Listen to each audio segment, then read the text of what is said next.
Се зголемува бројот на случаи на сексуални напади врз деца, а тоа единствено може да се контролира со доживотен затвор, бидејќи статистиката говори дека околу 70% од сексуалните предатори го повторуваат делото, вели Драги Змијанац од првата детска амбасада Меѓеши. За 3 години има 33 пријави на СОС телефонот Ало Бушавко за сексуална злоупотреба на малолетник, но има случаи кога за таквите трауми децата не изостуваат ниту збор по 10 до 20 години.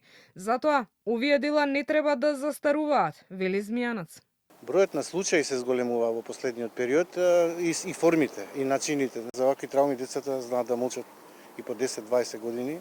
Немаат сигурна средина каде да дојдат, а посебно ако тоа го прават познаници, сторители кои имаат децата доверба. Траумата е уште потешка.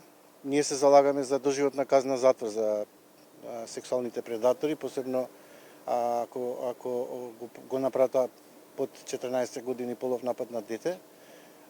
За нив нема сигурен третман и кога се во затвор, така наречената бихевирална когнитивна метода не функционира, која се на слобода во 70% и повеќе го повторуваат делото. Нема поинаков начин за ресоциализација, така наречената хемиска кастрација не функционира. Велат од Меѓеши, од каде сметаат дека затворот е превенција, оти кога се на слобода ваквите предатори за најмалите се опасни, бидејќи вообичаено таргетираат средини во кои се чувствуваат доминантни и моќни.